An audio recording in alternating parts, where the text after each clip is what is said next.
Hey there, guys. OGM here. Welcome you to One-Offs, the series where, when you can't satisfy a man by getting him drunk, you satisfy him by playing with his wood. Everyone, welcome to Timber. Yes, guys, Timber. So, for those of you guys that have no idea what the heck I'm talking about, this game is made by the same team, or guy, I guess, that made Tapper. This is Tapper 2.0. What's more manly than getting drunk and then going to go play with axes? The answer is nothing. And boy, howdy, do I have some stories for you. So, where do I even begin? Oh boy, I guess let's just start with the most obvious one. So, getting drunk and then playing with axes. Yes, I have a story. Oh boy. So, for those of you guys that may or may not know this, I got married, and when I got married, you know, bachelor parties, it's a thing. Hooray! Get to hang out with the guys, the dudes, the bro dizzles, whatever you want to call them. I don't care. But regardless, me and the guys got together. Hello, Mr. Bear and Mr. Beehive. That's another story I have to share. But no, anyway, we decided that we were going to go out to a cabin in the woods. You know, really fun stuff. No big deal. Oh no! My undies.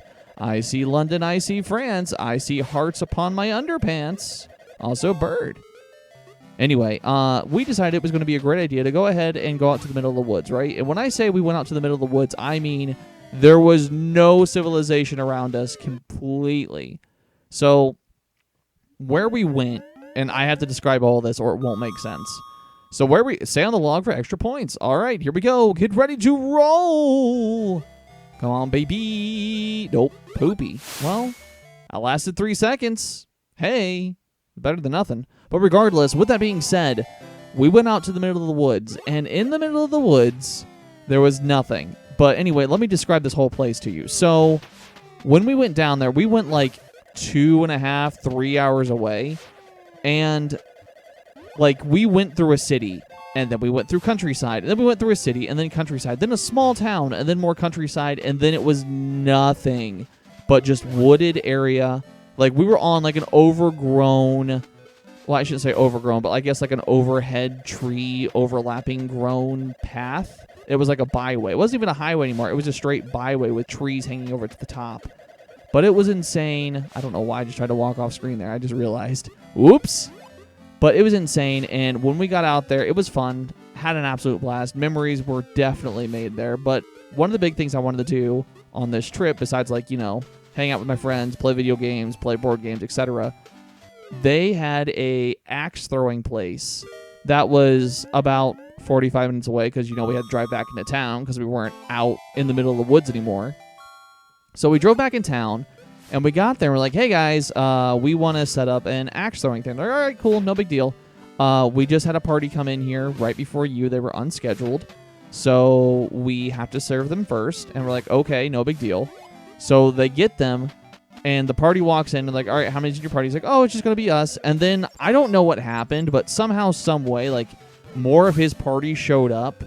And, like, let's just say, like, their car had, I don't know, 3 or 4 people in it. Then the next car showed up. That 3 or 4 turned into, you know, 5, 6, 7. Then another car shows up. 10, 11. It ended with 12. A party of 12. And the way they have everything booked out is if you are a party of 5 or less, it's an hour, which is no big deal. That gives everyone a couple throws, etc. So, you know, you have 2 parties, technically. Well, technically you have 3 because you had over 10. But still, they decided to give them 2.5 hours to throw axes because there were so many of them in their party. Holy crap, dude. We had to wait 2.5 hours. We're like, no freaking way are we doing that. So we decided, what's the next best thing we can do? Well, we're out in the middle of nowhere. And like I said, we are in the middle of nowhere. There's nothing around.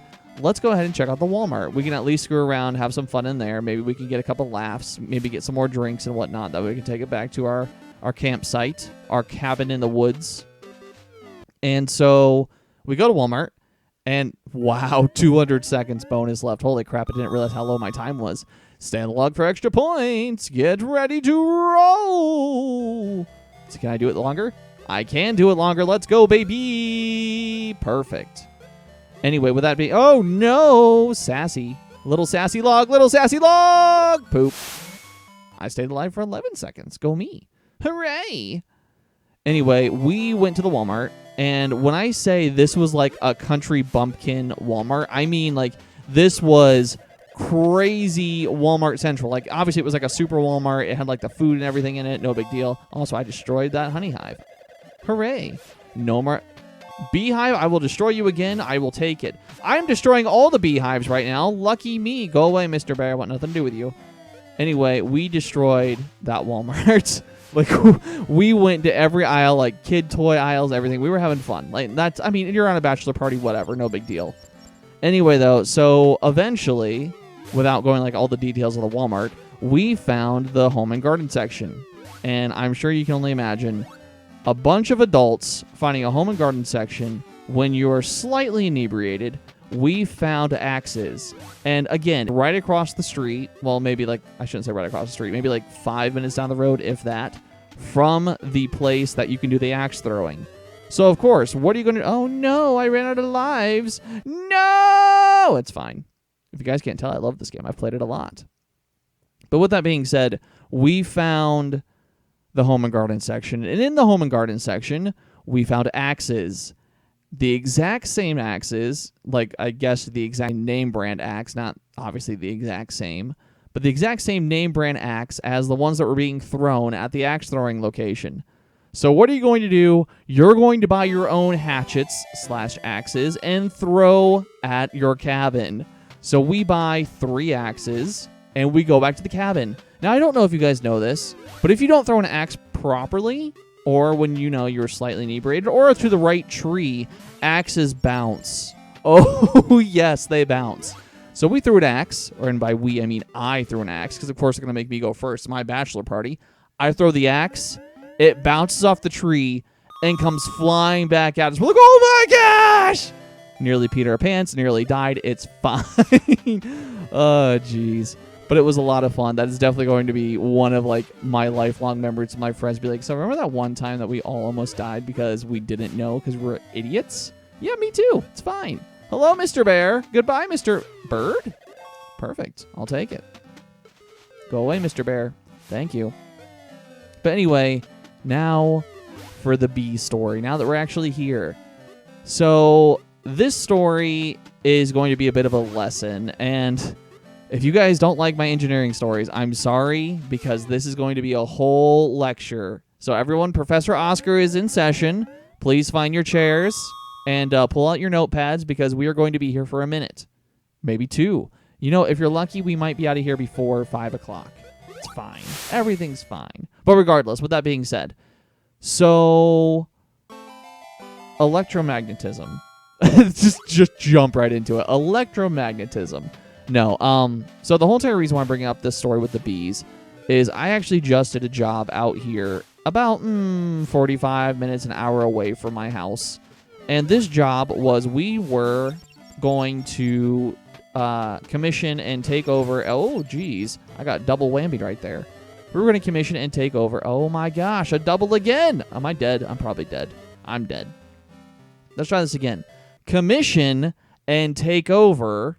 Jeez, an elementary school. And so we were putting in our new controls and everything, and I had to do all the electrical engineering stuff because, you know, engineering, hooray. Well, with that being said, as we're putting in our new controllers and whatnot, we're doing all the electrical calculations, everything, and we found that when we were doing the what's it called? The light sensor, which is reading in foot candles, and I know it sounds really random, but just trust me, go along with this. I'm giving you all the baseline first. The light sensor that's reading in foot candles, for whatever reason, was reading in lumens. Now, that's no big deal, because lumens and foot candles can do the exact same thing. However, the reason why I'm bringing this up is the fact that we needed it to run in foot candles, because foot candles will send out a pulse wave sense versus a lumen, which is just a continuous signal, essentially. Now, for those of you guys that do not know, controls are something that will look for a couple different signals. You'll have a continuous signal, a pulse signal, which is just like a heartbeat. So it's like on, off, on, off, on, off. But regardless, there's different types of sensors, different types of pulses, all that fun stuff. But we had to swap it first off to foot candles. So we swap everything to foot candles. Hooray, go us. But when we do that, we get a really weird reading because remember, foot candles will go off of a pulse because that's what we needed. We needed lights to turn on and off based on the light sensor. Basically, the project was when light sensor is above X, which was 500, turn off lights. When it's below X, which in this case, this would be Y now because it's a different variable. But when it's below Y, in this case, it was 0. So if it's 0 or less, if it's 100 or less, I'm sorry, I had to think of that. When it's 100 or less, so 100 to 0, turn on outside lights because, it's dark outside. And that was the project at its core. So now that you guys have all this backstory, let me get into the actual product. So we swapped everything from lumens to foot candles, and when we did that, for whatever reason, everything started freaking out. We were getting some really weird readings that couldn't make sense at all. So basically what it was saying was that the foot candles were reading, instead of 500, the absolute max it should have been, it was reading like 5,000. Or then like we would turn the sensor off, like completely unplug it, and even though that we took the signal off of it, it was still getting strange fluctuations, ups, downs, lefts, rights, all that fun stuff. We're like, how the heck is this thing getting different signals? So of course, me being the electrical engineer, they send me up on the roof to go find out what's going on with the sensor. So I go up to the sensor. It's a photo eye, by the way, that would read off the signal. So look at the photo eye, and as I'm looking at it, it's like, it looks fine. There's nothing wrong with it. Looking at the panel. Panel is completely rusted and completely covered in spider webs. So it's like this thing, well, I shouldn't say spider webs, but cobwebs rather, because it's not been touched. So it's like, what the heck? This thing is on the roof. I don't know why I walked up to that. Probably because I wouldn't try and hit the beehive, but I'm a dummy. It's destroyed. It's an outside panel. It's supposed to be able to, resist water. No, this thing ate the water, basically. And the water ate it. It was a completely disgusting panel. I wish I could show you guys photos. Because if I could show you photos, like when I say how disgusting this panel was like on death's door 3,000 times over. This panel had seen many years of wear and tear. But regardless, with that being said, going back to the actual project here, I pop open, before I pop it open, I'm noticing, like, really strangely, there's just, like, a bunch of bees just flying around this thing. And I was like, what the heck? And I happened to see one of the bees land on the panel. I was like, what the? And as I look closer, it's not a bee. It's a wasp. And specifically, it's a paper wasp. So I was like, oh, okay, interesting. So I follow the wasp, and of course, where does it go? Into the panel. The wasp had dug away into the panel because it had been rusted out. So, of course, this wasp, being a jerk because it's a wasp, dug its way in, is like, screw this, I'm taking over this panel, it's now my home. I hated it. So, we get the we get the panel open, and out flies the wasp. And as I'm looking around, this is where I have to teach you guys about electromagnetism. So, for those of you guys that do not know, there is a rule for engineering. It's called the right hand and left hand rule. So, the best way to describe it, make a finger gun, right? So, you've got your index finger pointing forward, and you have your thumb pointing straight up, like it's a finger gun, bang, bang. But then, now take your middle finger and put it perpendicular to your pointer finger, to your index finger, and now you're going to have, like, basically a square between your index and your middle finger, and then your thumb is still going to be pointing up toward the ceiling. Well, the reason that you're going to do that is this is called the left-hand rule, and I know it's some law. It's like some dude with an F name. It's F's law, but more commonly it's going to be called the blue and the Bly rule. That's just like the shorthand of it because, acronyms. It's amazing. But anyway, the blue and the Bly rule. So this rule means that when you're looking at your hand, so going back to your whole entire little finger gun thing, your motor or you could call it your torque, your pulse, whatever you want to call it. I always say the motor. The motor is pointing straight, which means that's the rotation of the device. Your middle finger, your perpendicular finger, is your current, and forward is the magnetic field. Okay, so that's the left-hand rule. Now, take your right hand. Now, make like a sign language A with your right hand, right? So, if you guys do a sign language A, for those of you guys that don't know how to do one, and that's fine, your four main fingers, so you've got your index, your middle, your ring, and your pinky, will all go into a fist. Hey, beat my score. I probably could have kept going too had I had a clearer path. But they'll go into the palm of your hand like a fist. And then your thumb will be sticking out to the left or right, depending on how you make it. You should be making it with your right hand, so it should go out to the left. But, you know. Anyway, with that, this is the right hand rule. And what it is this is how a magnetic field will rotate. So whenever you grab a wire with your right hand, you're going to put the wire along your thumb. So it's going to be pushing around or pushing on the palm of your thumb while it's in your hand, right? So the magnetic field will be rotating downward because that's where your fingers are pointing.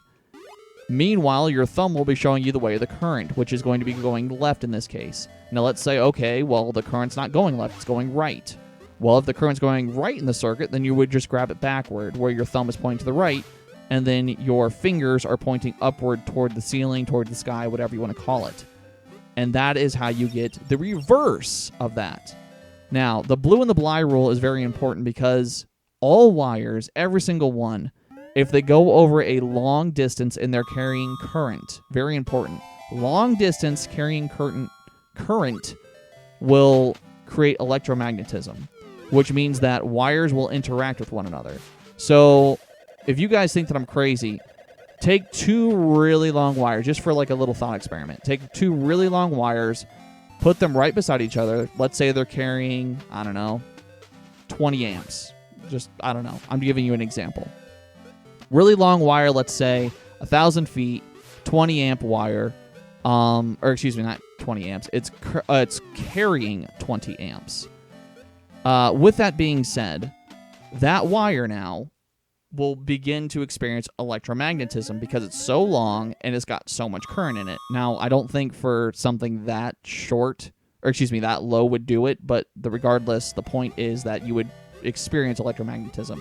The reason why that's important is because of the fact that now that you've experienced that, you're going to start getting strange readings.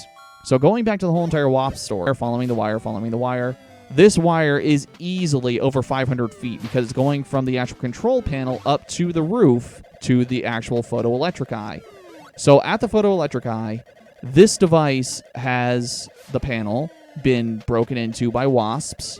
I'm following the wire still after the wasp has already flown out. And I finally find the wire. The wire has been compromised. The wasps, they're paper wasps. I don't know if you guys know this, but paper wasps have a very unique ability to eat bark and stuff from trees, where they can use their spit as well as the bark from trees to make a paper nest. That is a real thing. But anyway, with that being said, the paper wasp had made a wasp's nest around the wires and tied the wires together with their nest. So again, if I could show you guys photos, you would have to see this. You couldn't believe it unless you saw it. And I showed my boss. He's like, excuse me, what? But anyway, the wires were tied together by a wasp's nest. And this nest was thick. When I popped open the panel, part of the nest fell out with it. When I had to move the wires to find out where the heck everything was, part of the nest was shifted. These wasps are getting super upset because here I am messing with their nest, pulling on their wires because they've glued them all together with their hive. And now I have to free the photoelectric cell as well as deal with all these wasps. Thankfully, I was able to do that without getting stung, and that's like a huge thankful. I'm not allergic to bees or wasps in this case, as far as I know, but no one wants to be stung. I mean, come on, that's going to be painful. So I free up everything.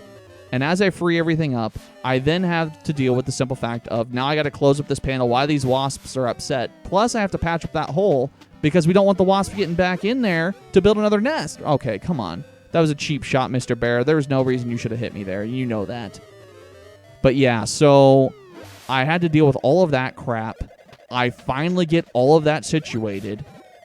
The bees are super upset with me. They're like swarming me all over. It's a bad time, man. It is a bad time. Also, that tree falling on me saved my butt because I didn't get my underwear exposed. So I got to save my life. Plus, the timer ran out. So I didn't even have to deal with the whole entire falling on my face part. That worked out well. I liked it. No! Poop. Oh, well. I like how I lasted for 11 seconds and I'm just progressively going down. Jeez. But anyway, electromagnetism. So the wires, they were all tied together because of the wasp nest, and they were throwing me some really weird readings. We finally get everything separated. I go back down to my computer to program everything again. And as I'm programming it, guess what? Instantly, well, I shouldn't say instantly because I had to climb back down the ladder and everything, but it should be instantly, the wires started giving me zeros. They started giving me pure 500s, not floating numbers like, 550, 600, 700, 8,000, whatever. They weren't giving me these really strange readings. They were actually giving me what I expected. So then I was like, okay, well, now I have to go actually test the photoelectric eye. So I make a makeshift cap out of duct tape because, every engineer's friend, duct tape and DW40. If it should move and it doesn't, DW40. If it doesn't move, if it does move and it shouldn't, duct tape. Just, that's always the running joke, but it's more true than you think. Trust me on that one. Engineers, we get paid a lot of money. We really do. We have a lot of brains. We really do. But man, some of the solutions that you'll see an engineer do, it's like, is that duct tape? And it's like, yes, it is. Yes, it is. Anyway, with that being said, I go back down and I have to make a little cap. So I make a cap out of duct tape because I can't let any light pass through this. So I have like a 5-layer thick duct tape piece. And again, going back to the story, the bees are still upset because, I've already made them mad. I have to cap this thing while they're swarming me because, they're wasps and they never forget and they want to murder your face now. These wasps are swarming me as I'm doing my thing, and I have to cap this. So eventually I cap it. Still don't get stung somehow, thank the Lord. And as I don't get stung and I keep doing my thing, what the heck? I was like stuck on the tree. I couldn't move. Did you guys see that? I was stuck on the tree. Weird. Huh. I don't know what just happened right there.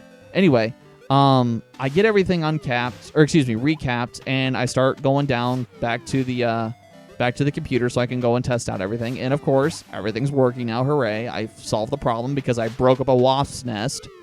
Still can't believe that I'm saying this, but I broke up a wasp's nest. Electromagnetism goes away because all these wires are now separated. They're not on top of each other, feeding into one another.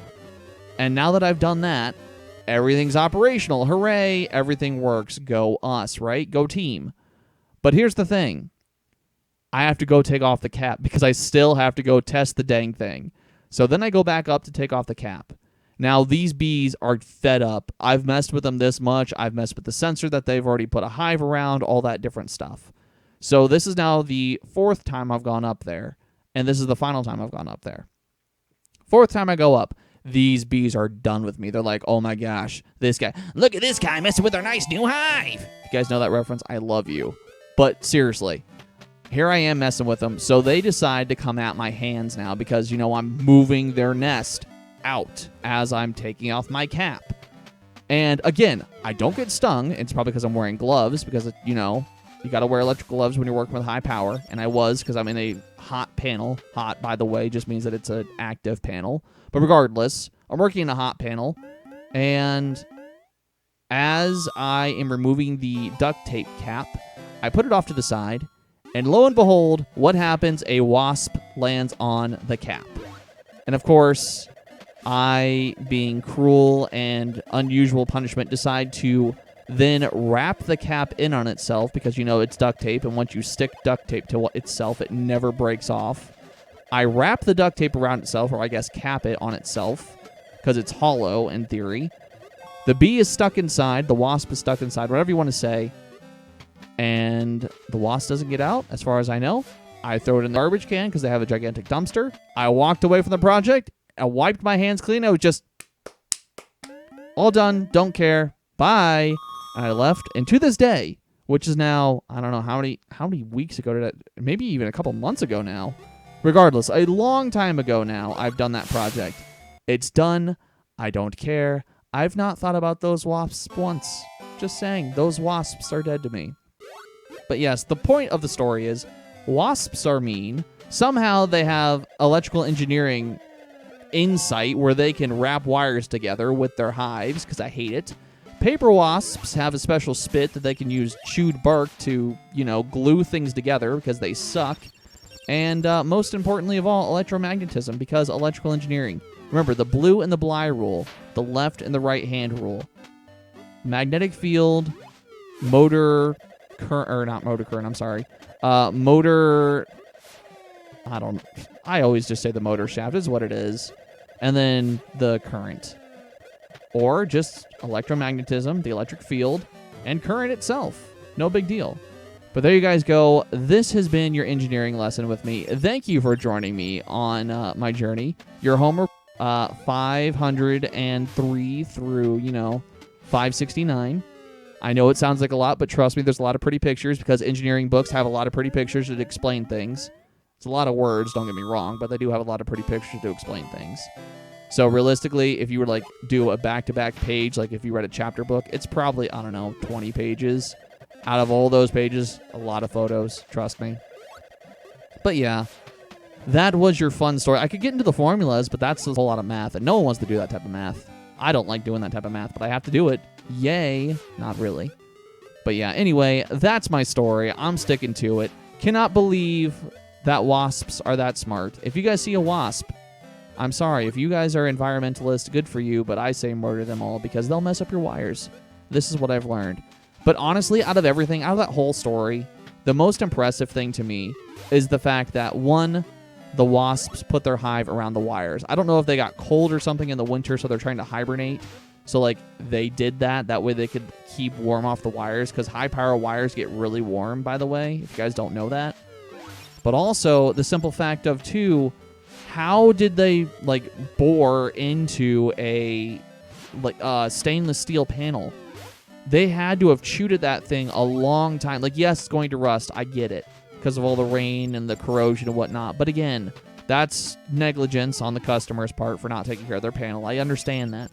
But tell me, how in the stinking world did they eat through the rust and get into the panel to screw everything up? I don't understand to this day. But everyone, thank you so much for coming out. Thank you for coming to my TED Talk. Thank you for coming to my class. And I hope that you guys enjoyed Professor OGM. Everyone, thank you so much for coming. And until next time, OGM signing out.